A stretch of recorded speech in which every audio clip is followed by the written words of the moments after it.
Hello and welcome to a Smurd P video, and today we're looking at Mighty Morphin Power Rangers issue 122. And this is written by Melissa Flores, colors by Raul Angulo.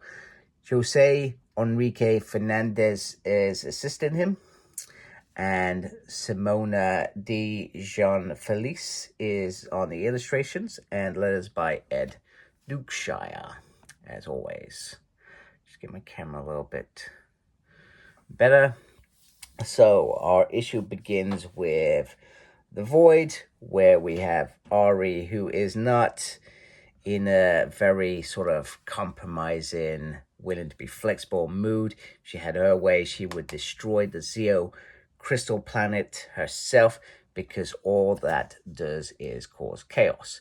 In reality, she is not willing to open up the Void to let Rangers in, because the worry is Dark Specter and his cronies will get in.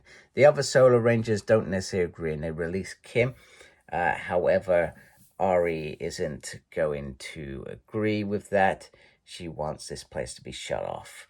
So, of course, they morph and go to battle. Meanwhile, Billy finally gets some sleep and is woken in the pocket dimension by Zordon. Now, he's in the pocket dimension A because they didn't know what the effect of him destroying the egg would cause. So, they're talking about his betrayal, the ramifications of what he does. And Billy's trying to explain we have friends that are isolated, struggling to cope, and our hope is dwindling, as well as our chances of victory. And this was a calculated risk.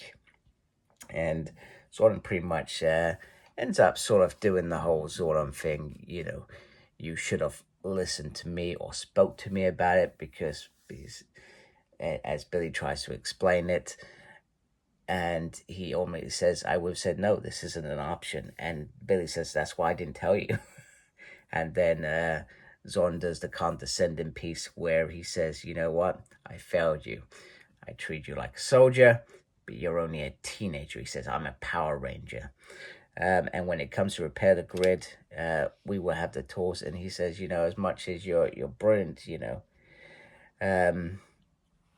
perhaps this is always what happens with man. So the usual condescending bit, and this is why Grace, if we go back to Grace generally doesn't, this is why she doesn't like Zordon so much, because of this trait of his, because he has a team, but he's never willing to listen to them, because they are in the way, they are doers, they are the people that go out and actually save the earth, the universe, the world, whatever. Meanwhile, Ranger Slayer is probably on the bit of the back foot there, and the Solara Ranger just wants her locked up again. Meanwhile, the daughter comes in, the refugee that Ari and Remy saved and adopted, and Ranger Slayer puts her piece across, and Ari at this point, she's lost Remy. She doesn't want to lose her daughter as well. That's all she has left, and that is why she's afraid of opening the rift to allow the Void to be open once more, and the Rangers to come here and perhaps be repowered, or perhaps there's a chance. I'm not going to pretend to understand it at this point. I'm sure that will become quite clear. Some of you may have already figured it out. Billy is being treated like a traitor. Kendall is angry, and once again sort of devalues him by saying how young he is. But Billy says, we have an egg. I did the research, and when the time comes, we can repair the grid with that egg. So, and at present, they're using that to try and restable the Master Arch. But when they reactivate the Arch to get to the Zeo Crystal, planet Earth's barrier will cease to exist, and there will be no way for Rangers to morph safely. So there is a downside to this plan, so to speak. Meanwhile, Bulk is ready to ask Wild Force Yellow Taylor out, because obviously she's super hot. And, well, he's reminded that actually he's just a teenager, and she's a really cool Air Force pilot, etc. Got a shot, etc. So, and in the background, you got this Lumen. Meanwhile, Zach is admiring Trini, and their relationship is blossoming in the background. And Jason, quite shocked, finally sees it. But it's nice. And then the moment is lost because they're invaded, and Hyper Forces Evil Daddy is there with some Rangers. And pretty much the Rangers are by themselves. There's no enforcements coming. Of course there is. There is time for a Hyperforce rescue. They've been gathering up Rangers all across the multiverse. And they have come just in time.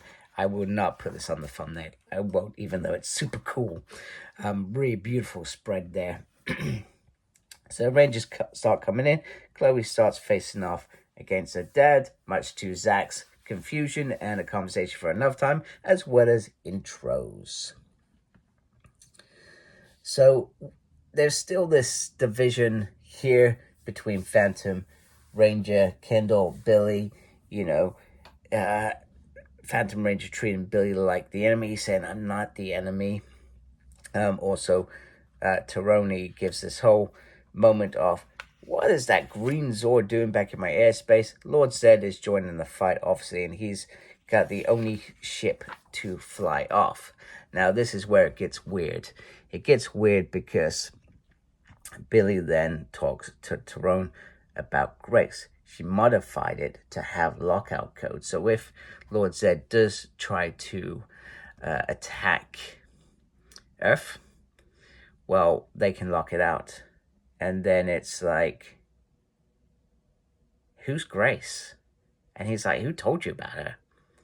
And then starts, oh, and this is where these two are sort of coming to an understanding. But Grace is clearly gone. And this is not because she died recently. This is a consequence of Billy's action with the egg, because we never know what that consequence is going to be. I felt like it's a bit bizarre, but maybe that means that Grace has still got some sort of play in this story. So that weirdness ends. I have no idea what that means.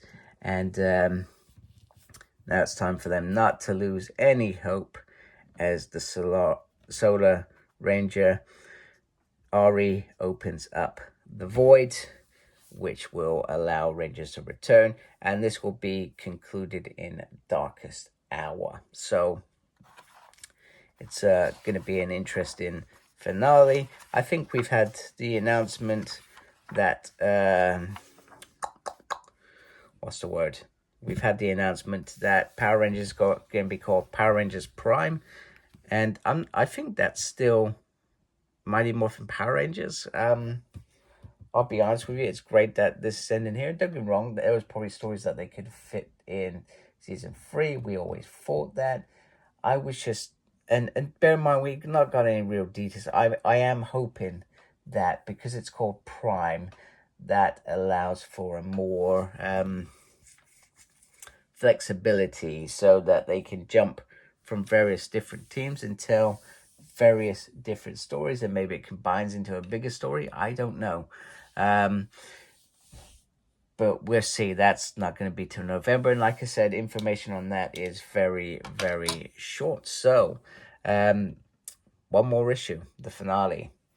What an ending it's going to be, hopefully. So, anyway, if you like my video, do please support me by subscribing. Thank you for taking the time to watch this video. I really appreciate it. Thank you to everybody that's subscribed already.